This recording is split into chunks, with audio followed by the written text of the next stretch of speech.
Hi, my name is Maureen. In July of 2012, I was diagnosed with AML, or acute myeloid leukemia. That is a type of leukemia that is a very aggressive blood cancer, and my greatest chance of cure or survival at that point was to receive a stem cell transplant. I needed to do anything and everything to try to survive, not only for myself, but for my family, for my husband and our 3 sons. At that time, our boys were ages 9, 11, and 15. I placed my life in the hands of God and the medical teams in Peoria and St. Louis. After responding to months of very intensive chemotherapy, I was deemed a candidate for a stem cell transplant. But it wasn't that easy. We needed to find stem cells that matched mine as closely as possible.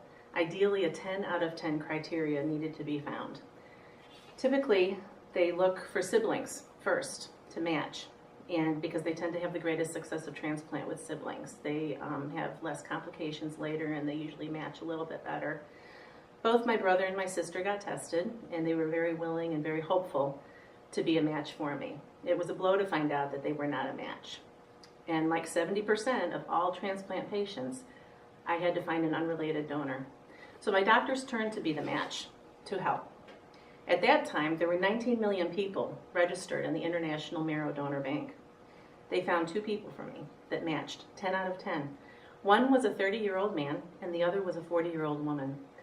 As part of a research trial study they were doing at that time, they did additional testing and discovered that the woman matched 5 additional genetic markers to me. So they decided to go with her. And in November 13th of 2012, I had my stem cell transplant with her life-saving stem cells.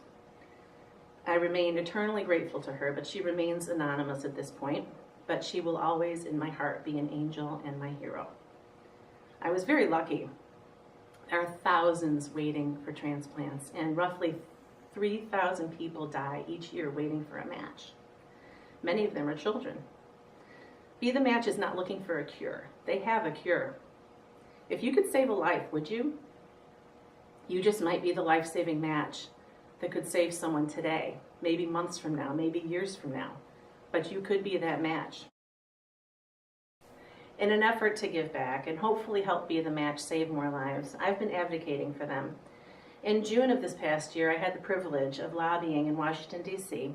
for Be the Match, gaining support and increasing awareness on the importance of funding for the program. Also, I plan on coordinating many marrow donor drives to help increase the number of donors on the registry. The more donors we can get on the registry, the more likelihood somebody will find a match and have their life saved.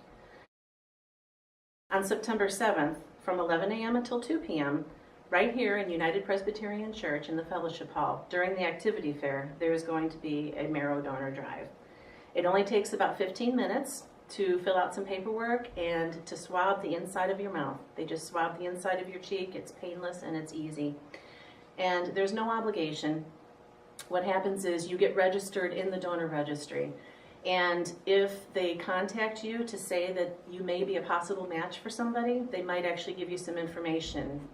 Perhaps they'll say there's a 2-year-old little girl who is waiting for a match that will not live without one. And if you are able to donate at that time, you can agree to do further blood testing to see if you actually match the criteria for that little girl. And then you can agree to do it, or you can say, this isn't a good time. So it's not an obligation, but if you can get on the donor registry, that is wonderful.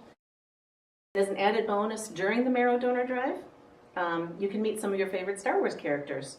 For a $5 donation, you can pose with your favorite Star Wars characters and get a photo made that you can bring home that day. So please come and spread the word, bring your friends and family, and be a hero.